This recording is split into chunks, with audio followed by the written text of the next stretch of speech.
ज्या वेळेला फूड प्रोसेसिंगमध्ये काम करतात त्यावेळेला तो प्लॉट MIDC मध्ये असला पाहिजे असा नियम आहे.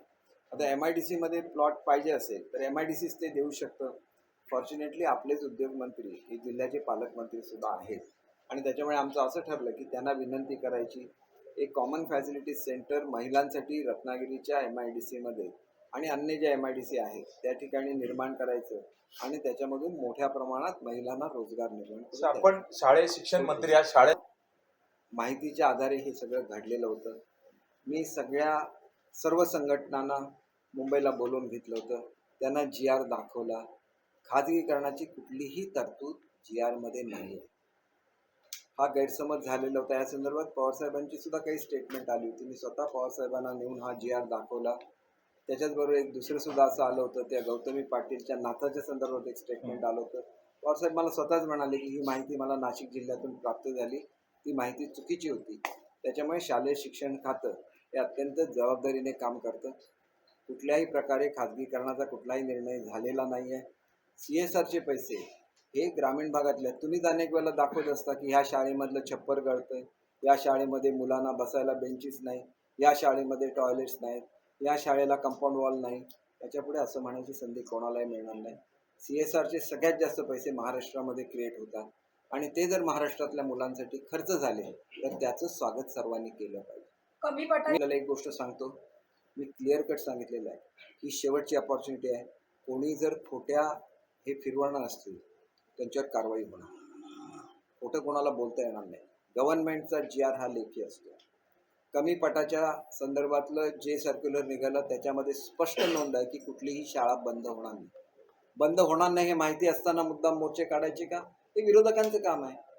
आणि त्याच्यामुळे जेवढ्या फॅसिलिटीज, मी आपल्याला जबाबदारीने अतिशय सांगतो, जेवढ्या फॅसिलिटीज शिक्षण खात्यामध्ये एका वर्षामध्ये आम्ही दिल्या महाराष्ट्राच्या 60 वर्षाच्या इतिहासामध्ये कोणीही दिलेल्या नाही आहेत. 61,000 शिक्षकांना आम्ही टप्पा अनुदानावर आणलं. 30,000 शिक्षकांची भरती केली. शिक्षक सेवकांचं मानधन तिप्पट केलं. स्कॉलरशिपची अमाऊंट 5पट केली. मुलांना पुस्तकांबरोबर वह्या मोफत आणायची स्कीम केली, म्हणजे त्याच्यामुळे पुस्तकाचं ओझं कमी केलं. जे लॅब असिस्टंट होते 1500 रुपयावर काम करायचे त्यांना 16,000 रुपये पगार केला. जे लायब्ररीयन 1500 रुपयावर पार्ट टाईम काम करायचे त्यांना 16,000 रुपये पगार केला. अनेक स्कीम, असं मी तुमच्याशी तासभर बोलू शकेन. छोटे छोटे केंद्रप्रमुखांच्या पदं रिक्त होती, सर्व केंद्रप्रमुखांची भरती सुरू केली.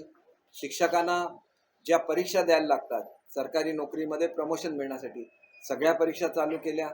अशी एक गोष्ट शिल्लक ठेवली नाही की जी शिक्षकांसाठी किंवा विद्यार्थ्यांसाठी सुविधा निर्माण त्याच्यामुळे केल्या. परंतु मी स्पष्टपणे सांगितलेलं आहे पुढच्या वर्षीपासून क्वालिटी एज्युकेशन एकमेव उपक्रम आहे. याच्या व्यतिरिक्त दुसरे उपक्रम नाही. सगळ्या शाळांना आम्ही किचन गार्डन कंपल्सरी केलं. शाळांच्या मिड डे मीलचा पूर्ण मेनू आम्ही चेंज केलेला आहे. अतिशय इंटरेस्टिंग मेनू केलेला आहे. त्याच्यामध्ये रोज वेगवेगळ्या तऱ्हेचा पुलाव असेल, बिर्याणी असेल, त्याच्यानंतर स्वीट डिश असेल. आठवड्यातून एक दिवस एक पुलावसुद्धा त्यांना देण्याची व्यवस्था केली जे नॉन व्हेजिटेरियन. त्यांना ज्या दिवशी एक पुलाव दिला जाईल त्या दिवशी मुलांना जे व्हेजिटेरियन त्यांना केळी देण्याची व्यवस्था केलेली आहे. मोड आलेल्या धान्याची सॅलड देण्याची व्यवस्था आम्ही करतो. त्याच्यामुळे हे कधी महाराष्ट्राच्या इतिहासामध्ये घडले नाही. एवढे बदल महाराष्ट्रामध्ये घडत आहेत. वाचन संस्कृती वाढावी म्हणून आठवड्यातले 2 तास मुलांना वाचन कंपल्सरी केलेलं आहे. मुलांना सर्व तऱ्हेच्या इक्विपमेंट्स आम्ही देतो, ज्याच्यामध्ये आर्टिफिशियल इंटेलिजन्स आहे, रोबोटिक्स आहे. परंतु हे खाजगी शाळांमध्ये आम्हाला देता येत नाही, म्हणजे आमच्या एडेड स्कूलमध्ये. त्या संदर्भात सुद्धा आदरणीय उपमुख्यमंत्री देवेंद्र फडणवीस साहेब आणि माझी केंद्रीय मंत्र्यांची चर्चा झाली आणि त्यांनी मान्य केलेलं आहे की आम्ही त्यांना गव्हर्नमेंट स्कूलचा स्टेटस देऊ, जेणेकरून या मुलांना सुद्धा आम्ही पुढच्या वर्षीपासून ड्रेस देऊ शकतो. आम्ही सगळ्या मुलांना ड्रेस, पूर्वी कसं होतं मागासवर्गीय मुलं असली ड्रेस मिळायचा, दारिद्र्यरेषेखाली मिळायचा, सर्व मुलांना अजिबात ड्रेस मिळत नव्हता. मुलं अनवाणी पायाने यायची शाळेमध्ये. सगळ्यांना शूज सॉक्स देण्याची व्यवस्था केली.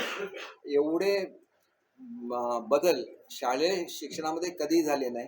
आणि सगळ्यात मोठा बदल घडेल की ज्या वेळेला आम्हाला CSRचे पैसे उपलब्ध होतील त्याला महाराष्ट्रातल्या शाळा भारतातल्या सर्वोत्कृष्ट शाळा असतील. त्याच्यानंतर आम्ही PM श्रीमधून स्कूल्स देतोय. त्याच्यानंतर आम्ही आदर्श शाळेखाली स्कूल देतोय. त्याच्यामुळे आमची जी योजना आहे, कदाचित पत्र लिहिण्यामध्ये काही चूक झाली असेल, परंतु प्रत्येक केंद्राच्या स्तरावर किमान 3 तरी शाळा अशा असतील की मुलांना प्रायव्हेट स्कूलमध्ये जावंसं वाटणारच नाही. एवढ्या उत्कृष्ट शाळा पण तिथे निर्माण त्यासाठी सर केल्या लागणार जातात. मध्ये कसं पण म्हणता ते येईल? मुख्यमंत्र्यांच्या बंगल्यावर वर्षा बंगल्यावर आरती करत होते. अहो, आरती केली म्हणून काय त्यावेळेला त्याच्यावर ड्रगचे आरोप होते का? कोणी सर्वसामान्य मनुष्य येऊन मुख्यमंत्र्यांच्या बंगल्यावर आरती करू शकतो असं महाराष्ट्राच्या इतिहासात कधी घडलेलं नव्हतं. कारण एक सर्वसामान्य शेतकऱ्यांचा मुलगा ज्या वेळेला मुख्यमंत्री बनतो त्यावेळेलाच कोणालाही प्रवेश हा त्यांच्या बंगल्यावर मिळू शकतो. आणि त्याच्यामुळे जर त्यांच्यावर आरोप करणार असाल तर खुशाल करा, आम्ही त्या आरोपाची उत्तरं देऊ. परंतु त्यांनी महाराष्ट्राला तुमची लायकी कळेल आरोप करणाऱ्यांची. त्यांचा आहे का, त्यांचा काय थेट संबंध आहे का, त्यांचे फोनचे कॉल्स आहेत का? अहो, माझ्याबरोबर माझा समजा एखादा कोणतरी आला, माझी एक मुलगी आहे तिच्यावर त्याच्या 4 मैत्रिणी आल्या, काय करणार आहे, कोणाचा काय व्यवसाय, त्यांच्या वडिलांचा काय व्यवसाय समजू शकतं का? असं समजू शकत नाही. फक्त जे नोन क्रिमिनल्स असतात ते जर मुख्यमंत्र्यांच्या आवारामध्ये दिसले तर तिथं डिपार्टमेंटची लोक असतात, ते त्यांना ताबडतोब जाऊन थांबवतात आणि प्रतिबंध करतात. याच्या संदर्भात हे आरोप असते, पूर्वी त्याला पकडलेला असतात तर जाऊन त्याला थांबवलं असतं ना पोलिसांनी. हे काय मुख्यमंत्र्यांचं काम आहे? पोलिसांचं काम आहे. एवढं साधं कळत नाही. आणि बघा, पूर्वीच्या काळामध्ये वर्षात कोणाला एंट्रीच नव्हती. मला एंट्री नव्हती, मला सुद्धा एंट्री नव्हती. आता गरीबातला गरीब मनुष्य जाऊ शकतो. मी सिनियर मोस्ट आमदारांपैकी एक आमदार आहे. मला जर एंट्री नव्हती, इतर लोकांना कुठे मिळणार? ते बंदिस्त त्याचा किल्ल्यामध्ये रूपांतर झालेलं आहे. ते एक सरकारचं असं स्थान आहे की कुठलाही गरीबातला गरीब मनुष्य मुख्यमंत्र्यांना भेटू शकला पाहिजे आणि त्याच्याकडून न्याय मिळू शकला पाहिजे. याच्यासाठी मुख्यमंत्र्यांचं पद असतं. शिवसेनेच्या होतात तिथपासून तुम्हाला एंट्रीच नव्हती. 30,000ची भरती कधी झाली महाराष्ट्राच्या इतिहासामध्ये मला दाखवा. प्रोसेस पूर्ण होईल. ही प्रोसेस येत्या 15 दिवसामध्ये पूर्ण होणार. त्याच्यानंतर शिक्षकांच्या डोक्यावर जी सतत टांगती तलवार असायची बदल्यांची, ती रद्द केलेली आहे. त्याच्यामुळे पुढच्या काळामध्ये एका जागी त्यांना राहता येईल. दर 5 वर्षानंतर बाहेर जायचं. कठीण क्षेत्रामध्ये असलेल्या सर्व टीचर्सना आम्ही त्या कठीण क्षेत्राच्या बाहेर काढलेलं आहे. आणि त्याच्यामुळे जवळजवळ शिक्षकांसाठी जे जे निर्णय घ्यायला लागतात थोडक्यात तुम्हाला निर्णय पडेल. पण त्याच्या मागे मला एक सांगायचं होतं की कोणीही कुठलंही एखादा मोर्चा जरी काढायचा असेल त्याच्यापूर्वी आमच्याकडे या, वस्तुस्थिती समजून घ्या. परंतु कोणी जर खोटा प्रचार केला तो मात्र सहन करू नये. केसरकर गोष्ट अशी आहे की एक अभियान हे आदरणीय मुख्यमंत्री महोदयांच्या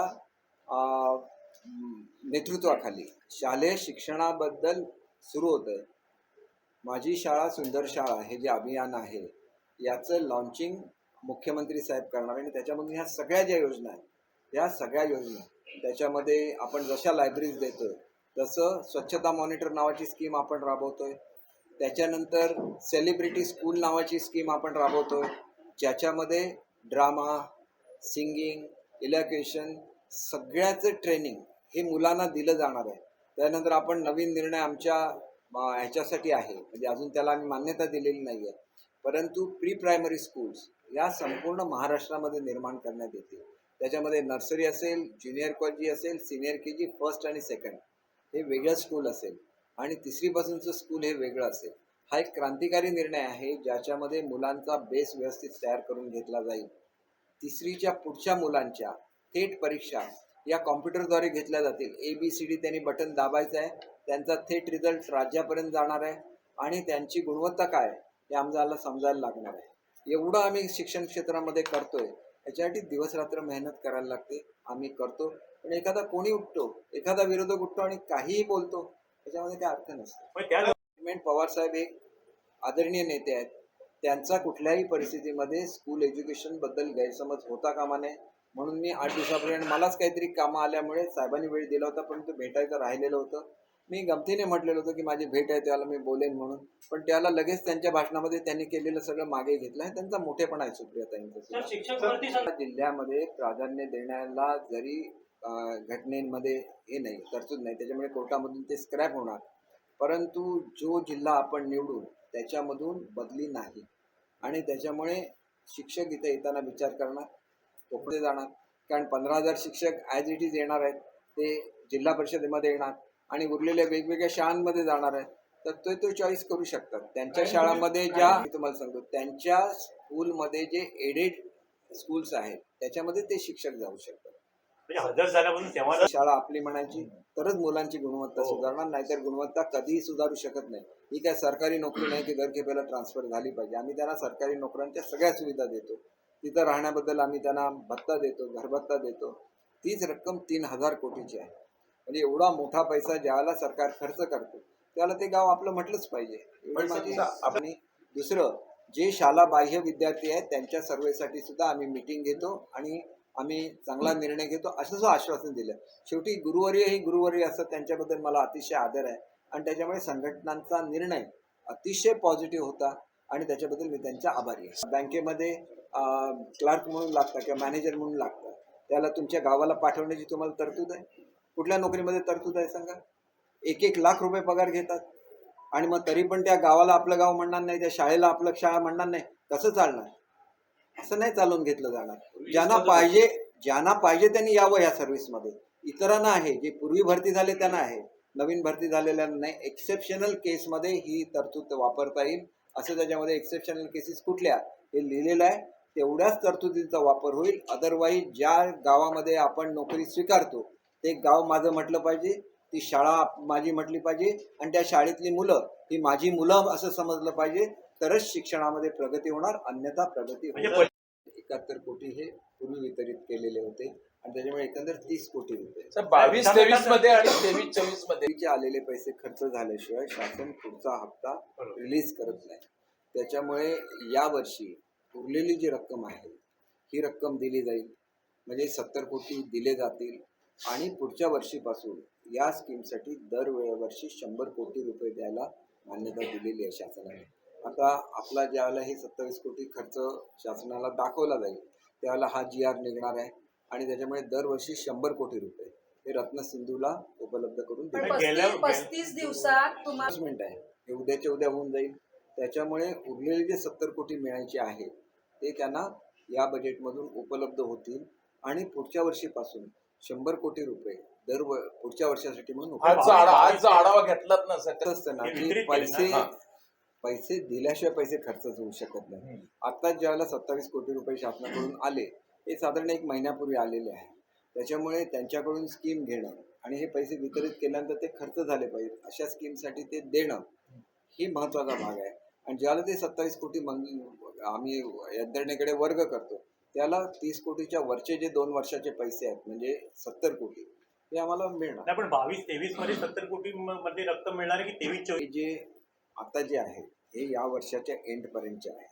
डिसेंबर मार्चमध्ये जे बजेट होईल त्याच्यामध्ये आपल्याला वेगळे 100 कोटी रुपये मग ते एप्रिल पासून 2 जे आहे ना ते 23-24 मध्ये एकंदर जे आपल्याला 70 कोटी मिळाले पाहिजे. 30 कोटी आले ना, 50-50 100 30 कोटी आले आणि त्याच्यामुळे काय होणार की उरलेले 70 कोटी आता रिलीज होतील या वर्षाचे आणि पुढच्या वर्षीपासून या योजनेसाठी दरवर्षी 100 कोटी रुपये देण्याचं अर्थमंत्री, मुख्यमंत्री, उपमुख्यमंत्री सर्वांनी मान्य केलेलं आहे.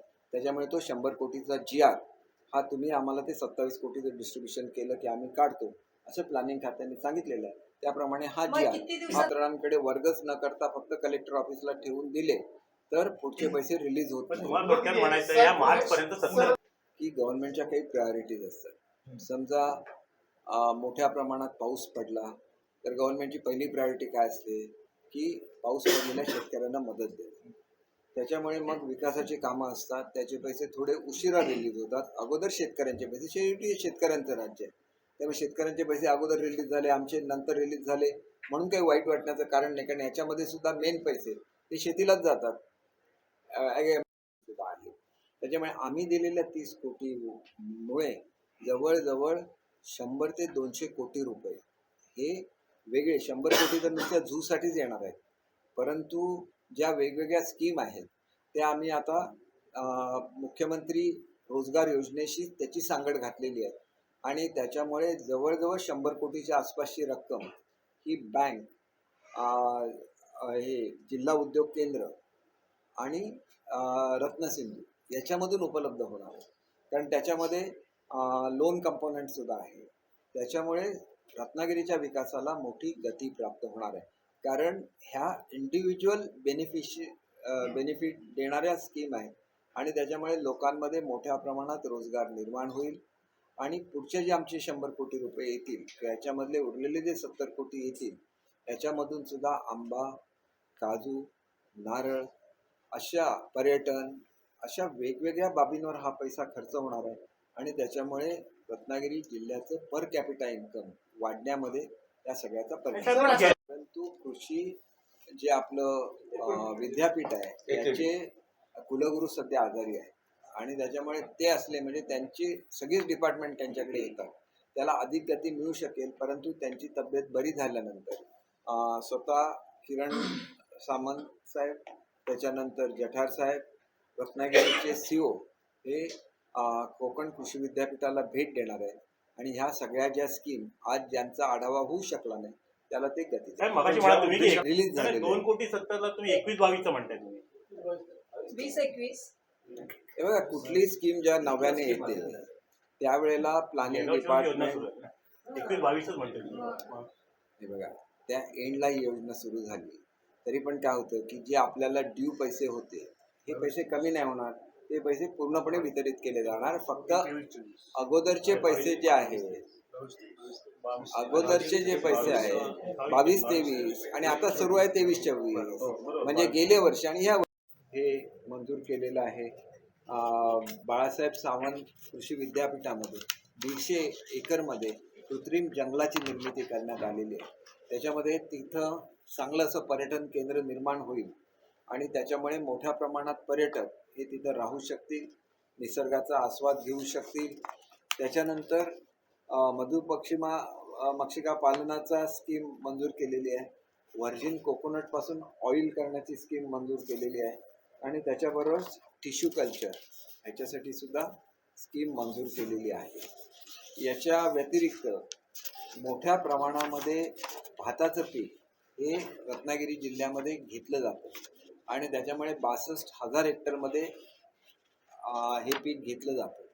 एक अशा तऱ्हेची निर्मिती केली जाते की ज्याच्यामध्ये जसं मिलिटरीमध्ये ट्रेनिंग दिलं जातं तसं शेतकऱ्यांच्या मुलांना ट्रेनिंग दिलं जाईल, त्यांची रोज कवायत करून घेतली जाईल आणि त्यांना वेगवेगळी यंत्र दिली जातील ज्याच्या माध्यमातून लोकांची आज एकदा भाताची पिकं कापल्यानंतर जी शेतं मोकळी राहतात त्याची पूर्ण सेवा, त्याच्यामध्ये बंधारे बांधण्यापासून ते ज्या ठिकाणी प्रुनिंग करायचं आहे आंब्याच्या झाडाचं प्रुनिंग करू शकतील, तिथं खत घालायचं आहे तिथं खत घालून देतील. अशा तऱ्हेचा एक आगळा वेगळा उपक्रम त्यासाठी 5 कोटी रुपये हे कोकण कृषी विद्यापीठाला उपलब्ध करून दिलेलं आहे. लवकरच ह्याची जाहिरात निघेल आणि शेतकऱ्यांच्या मुलांची भरती या स्कीमसाठी सुरू होईल आणि अतिशय उत्कृष्ट अशी ही योजना आहे. त्याच्यानंतर हळदीचा मोठा कार्यक्रम हा रत्नागिरी जिल्ह्यामध्ये राबवला जाणार आहे. याच्यामध्ये 2 प्रकारे काम होणार आहे. एक म्हणजे टिश्यू कल्चरद्वारे केलेली हळदीची रोपं ही उपलब्ध करून दिली जाणार आहे आणि इथले काही जे प्रगतिशील शेतकरी आहेत त्यांनी हळदीच्या बल्ब्सपासून जे त्याचं हे केलं जातं प्रपोगेट केलं जातं त्याच्यासाठी सुद्धा उपलब्ध करून दिलेलं आहे. त्यानंतर SRT साठी पैसे उपलब्ध करून दिलेले आहेत आणि विशेषतः आपल्याकडे आंतरपिकं ज्याच्यामध्ये मसाल्याची पिकं घेण्याची तरतूद आहे ह्याच्यासाठी पैसे उपलब्ध करून दिलेले आहेत जेणेकरून जे आंब्याचे शेतकरी आहेत, काजूचे शेतकरी आहेत, नारळाचे शेतकरी आहेत हे आंतर पिकं घेऊ शकतील, विशेषतः मसाल्याची पिकं घेऊ शकतील आणि त्याच्यामधून मोठ्या प्रमाणात रोजगार वाढू शकेल. पालकमंत्री महोदयांचं एक स्वप्न होतं की या ठिकाणी झू हवा, तर झूसाठी जमीन उपलब्ध केलेली आहे आणि त्याच्यासाठी 3,85,00,000 रुपये हे सिंधुरत्न योजनेतून आज रिलीज करण्यात आलेले आहेत आणि त्याच्यामुळे झूच्या बांधकामामध्ये ज्या अडचणी होत्या त्या आता दूर झालेल्या आहेत. स्वतःच्या डिपार्टमेंटमधून ते 100 कोटी रुपये ह्याच्यासाठी उपलब्ध करून देणार आहेत. त्याच्यामुळे रत्नागिरी जिल्ह्यातला किंबहुना कोकणामधला सर्वोत्कृष्ट झू याची निर्मिती रत्नागिरी जिल्ह्यामध्ये कार्यालयाचं उद्घाटन होतं आणि त्याचबरोबर आदरणीय पालकमंत्री महोदयांच्या उपस्थितीमध्ये सिंधुरत्नची मीटिंग संपन्न झाली ज्याला किरण भैया सामंत आणि प्रमोदजी जठार हे दोन्ही आमचे सदस्य उपस्थित होते आणि त्याच्याचबरोबर जिल्हाधिकारी, आदरणीय पोलीस अधीक्षक, आदरणीय मुख्य कार्यकारी अधिकारी आणि सर्वच अधिकारी वेगवेगळ्या डिपार्टमेंटचे उपस्थित होते आणि त्याच्यामध्ये आज एकंदर 27 कोटी रुपयाच्या योजनानं पैशाचं वितरण करण्यात आलेलं आहे. एकंदर ज्या योजना दिलेल्या आहेत रत्नागिरी जिल्ह्यासाठी, या योजनांची एकंदर रक्कम ही 131 कोटी रुपयाची आहे आणि ह्या 131 कोटींच्या योजनापैकी 27 कोटींचं वितरण हे आजच्या मीटिंगमध्ये मंजूर करण्यात आलं. याच्यामध्ये विशेष बाबी ज्या आहेत त्याच्यामध्ये आपण मोफत भात बियाणं हे शेतकऱ्यांना वाटलेलं आहे. त्याच्यानंतर नाचण्याची जी स्कीम आहे त्याच्यामध्ये नाचण्याचं बियाणं उपलब्ध झालेलं नव्हतं, त्या संदर्भामध्ये कोकण कृषी विद्यापीठाला सूचना दिलेल्या आहेत आणि हे बियाणं त्यांनी उपलब्ध करून द्यायचं आहे. महिलांसाठी ज्या महिला मासे विक्री करतात त्यांच्यासाठी ई स्कूटर अवेलेबल करून दिलेले आहेत. रत्नागिरी जिल्ह्यातील आंब्याच्या वाहतुकीसाठी 2 कूलिंग व्हॅन या मंजूर केलेल्या आहेत आणि त्याच्यानंतर याच्यामध्ये माशाच्या वाहतुकीसाठी इन्सुलेटेड व्हॅन यासुद्धा उपलब्ध करून दिलेल्या होत्या आणि त्याच्यामध्ये विशेषतः रत्नागिरी जिल्ह्यामध्ये मोठ्या प्रमाणामध्ये माशावर प्रक्रिया होती आणि त्याच्यामुळे त्यांची मागणी होती की इन्सुलेटेड व्हॅन देण्याऐवजी आम्हाला ओपन हौद्याच्या बलेरो अवेलेबल करून द्या, म्हणजे आम्हाला माशाची कुट्टी असते ती कुट्टी नेता येईल किंवा आमचे मासे आम्हाला त्या फॅक्टरीमध्ये नेऊन घालता येतील. तर यांनी केलेल्या मागणीचा विचार करून 50% सबसिडीवर ज्या लोकांकडे ऑलरेडी लायसन्सेस आहेत, म्हणजे जे आंब्याचे व्यवसाय करतात त्यांच्याकडे आंब्याची लायसन्सेस आहेत किंवा मच्छीमारीचा व्यवसाय करतात त्यांच्याकडे मच्छीमारीचं लायसन्सेस आहेत, अशांना 50% सबसिडीवर या ज्या बलेरो पाठीमागे हौदा असलेल्या गाड्या असतात त्या उपलब्ध करून देण्यात येणार आहेत. त्याच्यानंतर या ठिकाणी कोकण कृषी विद्यापीठाचे काही शास्त्रज्ञ हजर नव्हते, त्याच्यामुळे 3-4 आयटमना त्यांना जे पैसे दिलेले आहेत त्याच्यामध्ये आंबा विक्रीचा अभ्यास आणि आंबा पिकाचं तंत्रज्ञान ह्याच्यासाठी पैसे दिलेले होते. त्याच्यानंतर सुगंधी पिकाची लागवड ह्याच्यासाठी त्यांना पैसे दिलेले आहेत आणि हवामान बदलाचा आंब्यावर होणारा परिणाम ह्याच्यासाठी सुद्धा पैसे दिलेले आहेत. या सर्वाला मिळून जवळजवळ 1,80,00,000 रुपये हे गेल्या वर्षी उपलब्ध करून दिलेले आहेत. त्याच्यामध्ये काही शास्त्रज्ञ हे आजारी असल्यामुळे आज ह्याचा आढावा होऊ शकला नाही, परंतु हे पैसे ऑलरेडी दिलेले होते. त्याच्यानंतर मत्स्यालय करण्यासाठी आज जे मंजूर झालं त्याच्यामध्ये मत्स्यालय पेठ किल्ला जो आहे या ठिकाणी मत्स्यालय आणि त्याच्यामध्ये टनल जो काचेचा टनल असतो त्याच्यासाठी पैसे उपलब्ध करून दिलेले आहेत आणि त्याच्यामुळे रत्नागिरीमध्ये येणाऱ्या पर्यटकांना ही नवीन सुविधा उपलब्ध होईल. त्याच्यानंतर छोटे खेकडे पकडायचे, त्यांना बॉक्समध्ये ठेवून त्या ठिकाणी पाणी आणि अन्न देऊन त्यांना मोठे करायचे, हा एक खूप फायदेशीर व्यवसाय आहे. त्याच्यासाठी जवळजवळ 1.5 कोटी रुपये उपलब्ध करून दिलेले आहेत. त्याच्यानंतर शोभिवंत माशामधून मोठ्या प्रमाणात रोजगार निर्माण होऊ शकतो, यांना शोभिवंत माशासाठी पैसे उपलब्ध करून दिलेले आहेत. आणि विशेषतः मच्छीमारी जे लोक करतात त्यांना माहिती आहे की काही मासे असे असतात की मार्केटमध्ये त्यांना डिमांड नसतो, परंतु त्याला चांगल्यापैकी फ्लेश असतं. तर अशापासून कटलेट तयार केले जातात, त्याच्यामध्ये छोटे जे प्रॉन्स मिळतात ते मिक्स केले जातात आणि चांगले कटलेट तयार करणं, ह्याचं प्रशिक्षण महिलांना देणं आणि महिलांना अशा तऱ्हेचा उद्योग निर्माण करून देणं, त्याच्यासाठी आदरणीय पालकमंत्री महोदयांना विनंती करण्यात आलेली आहे की MIDCमध्ये CFC स्थापन कराव्या आणि आम्ही ट्रेनिंग दिलेल्या महिलांनी एकत्रित व्यवसाय हा या CFCमध्ये कराव्या. मग त्याच्यापासून ते माशाचे म्हणजे प्रॉन्सपासून तयार केलेले पापड, प्रॉन्सपासून तयार केलेले कुरकुरे, अशा नॉन व्हेजिटेरियन लोकांसाठी आकर्षक अशा वस्तू या महिलांच्या बचत गटातून महिलांना उपलब्ध होऊ शकेल. त्याच्यानंतर एक सौर छोटा म्हणजे एका महिलेला त्याच्यावर काम करता येईल असं सोलार ड्रायिंगचं युनिट हे इथल्या मत्स्य केंद्राने त्या ठिकाणी डेव्हलप केलेलं आहे आणि हे सुद्धा महिलांना देण्यासाठी आम्ही सबसिडी त्यांना उपलब्ध करून देतो आहे. त्यानंतर इन्सुलेटेड व्हॅनची जशी आम्ही योजना केलेली आहे तशीच फिरती मासे विक्रेते जे असतात त्यांना छोटा हत्ती असा टेम्पो मिळतो टाटाचा, त्याच्यामधून त्यांना फिरते मासे विक्रीची केंद्र ही मंजूर केलेली आहे. आणि विशेषतः सगळ्यात जास्त डिमांड होता तो मच्छीमार महिलांकडून ई स्कूटरसाठी होता आणि त्याच्यामुळे आम्ही जे पैसे मंजूर केले होते त्याच्यामध्ये सगळ्या महिला कव्हर होत नव्हत्या, तर जेवढ्या महिलांच्या ॲप्लिकेशन ई स्कूटरसाठी आलेल्या आहेत मासे विक्रीसाठी, सर्वच्या सर्व आजच्या मीटिंगमध्ये मंजूर केलेले. हाऊसबोट करण्यासाठी पैसे हे जिल्हा परिषदेला उपलब्ध करून दिले जातील आणि त्याच्यानंतर पर्यटकांना नेण्यासाठी बसेसची एक त्यांनी योजना केलेली आहे, त्याला सुद्धा आज सिंधुरत्नमधून पैसे उपलब्ध करून देण्याचं मान्य करण्यात आलेलं आहे. आणि हे सगळे पैसे हे त्यांना ताबडतोब उद्या किंवा परवापर्यंत रिलीज होतील आणि त्याच्यामुळे एकंदरीतच आमचे इथले रत्नागिरीचे सदस्य किरण भैया सामंत यांचं खूप पाठपुरावा या रत्नागिरी जिल्ह्यासाठी काहीतरी विशेष व्हावं याच्यासाठी असतो. त्याचबरोबर प्रमोदजी जठार साहेब जे आमचे सिंधुदुर्गचे सदस्य आहेत त्यांचासुद्धा सातत्याने पाठपुरावा हा सिंधुदुर्ग रत्नागिरी दोनासाठी असतो. आणि विशेष बाब अशी आहे की आता आंब्याचा सीझन येणार आहे आणि त्याच्यामुळे आंब्यावर मोठा प्रॉब्लेम असतो तो फळमाशीचा असतो आणि ह्या फळमाशीच्यासाठी ट्रॅपसुद्धा आम्ही देण्यासाठी आज पैसे मंजूर केलेले आहेत. त्याच्यामुळे एक दिलासा हा निश्चितपणे आंब्याच्या शेतकऱ्यांना सुद्धा मिळू शकेल. आतापर्यंत रत्नागिरी जिल्ह्यात याच्या ब्युटिफिकेशनसाठी 2 कोटी रुपये उपलब्ध करून दिलेले आहेत. आणि अत्यंत महत्त्वाचं म्हणजे सिंधुदुर्ग जिल्हा असेल, रत्नागिरी जिल्हा असेल, इथं मोठ्या प्रमाणात ऐन नावाचं झाड मिळतं. या झाडाची जी पानं असतात या पानावर रेशमाचे किडे हे मोठे होतात आणि त्याला टसर सिल्क म्हणतात. तर अशा तऱ्हेचा टसर सिल्कचा प्रोजेक्ट करण्यासाठी आम्ही पैसे उपलब्ध करून दिलेले आहेत. ई कॉमर्सचे त्या ठिकाणी ट्रेनिंग करायचं होतं त्याच्यासाठी पैसे उपलब्ध करून दिलेले आहेत. आणि अत्यंत महत्त्वाचं म्हणजे गणपतीपुळेला वॉटर स्पोर्ट्स आहेत परंतु रत्नागिरी शहरामध्ये वॉटर स्पोर्ट्स नाही आहेत. तर हे वॉटर स्पोर्ट्स व्हावे म्हणून रत्नागिरी शहरासाठी 6 कोटी रुपये हे सिंधू